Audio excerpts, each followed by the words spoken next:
இங்கேருந்து ஒரு இடத்துக்கு மூவ் ஆகி போறாங்க. அங்க வாழ்ந்துட்டு இருக்கவங்களுக்கு ஓட்டு உரிமை. அது கரெக்ட்டா அது? அப்படிதான் இருக்க முடியும். நான் என்ன சொல்றேன், ஒரு தொழிலாளி இருக்காரு. இவர் என்ன சொல்றாரு, வந்துட்டு போன்றாரு. ம். நீங்க பணம் குடுப்பீங்களா? ம். ஒரு கூலி தொழிலாளி இருக்காருங்க. ரொம்ப சிம்பிளா சொல்றேன். பீகார்லேருந்து இங்க வந்துட்டாரு. ம். ஒரு இடத்துல வேலை செஞ்சுட்டு இருக்காரு. அவர் நினைக்கும்போது போலாம். அது அவர் உரிமை. ம். ஆனா நீங்க ஒரு நாள்ல வைப்பீங்க எலக்ஷன. அன்னைக்கு நீங்க வந்து பஸ்ல வந்து 3000 செலவு பண்ணிட்டு, ட்ரெயின்ல 3000 செலவு பண்ணிட்டு போன்னு சொல்றது உங்களுக்கு அதிகாரம் கிடையாது. 2வது ஒருத்தர் மட்டும் இல்ல. பையன், மருமக, ஒய்ஃப் 4 பேர் இருப்பாங்க. ம். 4 பேரும் பீகாருக்கு ஓட்டு போட்டு வருவாங்களா? ம். சட்டம் அப்படி சொல்லலையே. சட்டம் என்ன சொல்லுதுன்னா, ஒருவர் எங்கு வசிக்கிறாரோ, அவரை ஆளுபவர்களை தேர்ந்தெடுக்கும் உரிமை அவருக்கு உண்டு.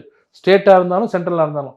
தமிழ்நாட்டுக்குள்ள ஒருத்தர் வந்துட்டாருன்னா, அவரு பார்க்குறாரு. அவரு இருக்கிற அவரு ஒரு தெருவுல இருக்காரு. ஒரு பீகாரி இங்க வந்துட்டாருங்க. ஒரு தெருவுல வசிக்கிறாரு. அந்த தெருவுல வந்து தண்ணி சரியா இல்ல. சாக்கடை சரியா இல்ல. ஸ்டாலின் எனக்கு புடிக்கலப்பா.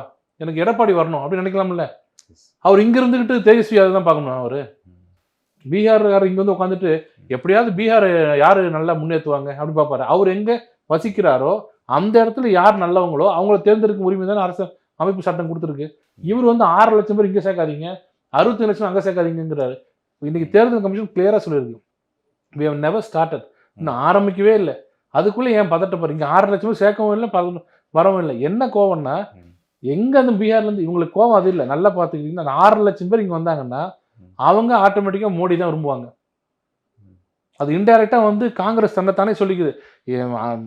வடநாட்டுல இருந்து யார் வந்தாலும் மோடி தாங்க சப்போர்ட் பண்ணுவாரு. அப்படின்னா, தமிழ்நாட்டுல 6 லட்சம் ஓட்டு வந்துச்சுன்னா, திமுக அகைன்ஸ்டா போயிடுமே. அப்படின்னு அவங்களே ஒத்துக்கிறாங்க. இது ஒரு அட்மிஷன் ஸ்டேட்மெண்ட் தான். அதுக்கு நான் ப. சிதம்பரம் அவர்களை வாழ்த்து தெரிவிக்கிறேன்.